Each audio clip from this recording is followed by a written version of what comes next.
A story from Michael Olive in the PBS newsroom in 2016 went like so. A woman by the name of Chris Sylvan was sitting in her wheelchair in an elevator with her service dog Earl at attention by her side.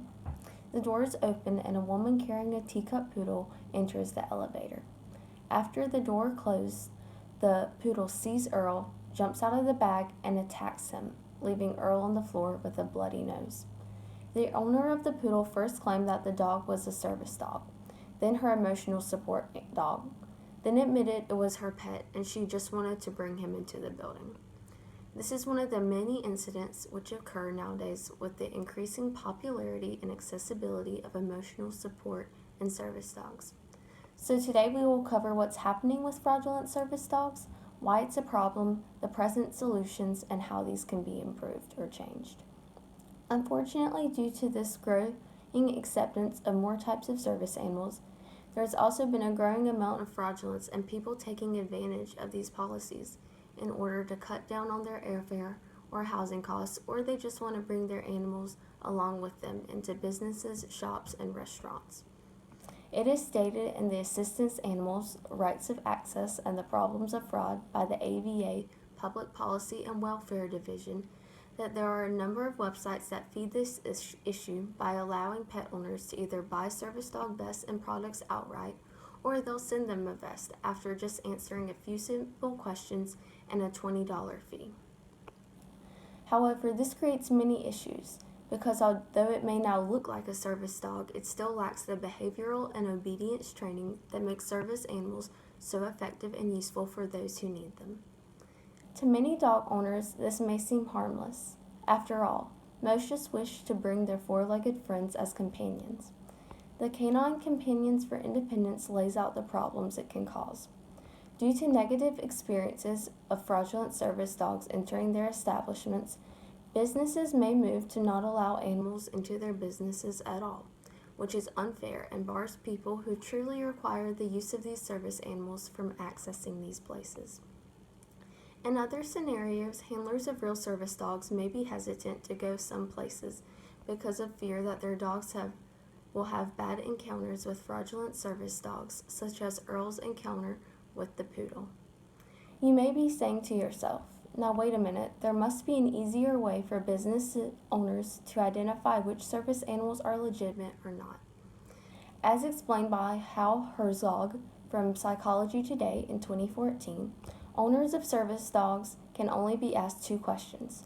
Does the dog provide a service, and what has the dog been trained to do?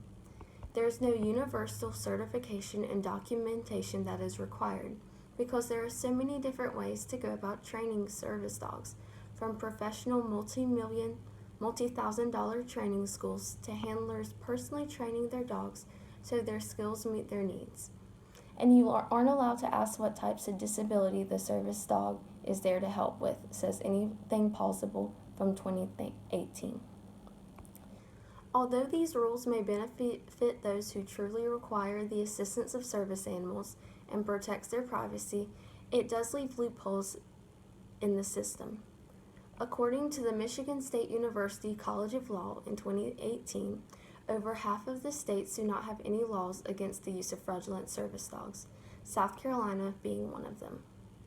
And it's hard to solve a problem or have people make changes if there isn't any law or consequences associated with it in the first place.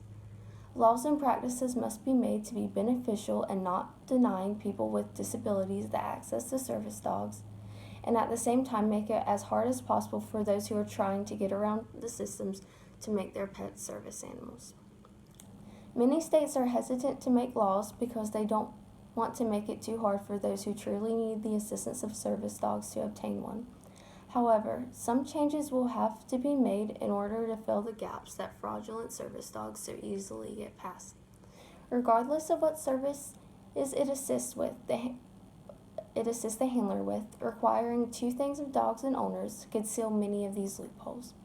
One would be a mandatory obedience and behavioral training for dogs brought into places under the assumption that they are being used for service, and some type of proof that they've completed a satisfactory amount of training and will not be a disturbance. Two would be a signed statement from a doctor or mental health care professional in the form of a certificate or card that the business owners can ask for if need be. The certificate would not have to violate the handler's privacy or force them to disclose information about their disability, but simply provide validity to the need. According to the ESA doctors from 2017, this is already a practice many landlords require of renters with emotional support dogs. Extending this requirement wouldn't mean it would have to be shown all the time. Instead, it would just prevent fraudulent or false handlers and ensure the safety of people and animals in the environment, that the dog and handler are both prepared for situations and that outbursts and potential conflicts can be avoided. Because at the end of the day, a service dog should not be labeled solely by a vest. It is so much more than that. Instead, it is the services it is able to provide and should make life easier for their handlers, and nothing should undermine or prevent them from doing their jobs.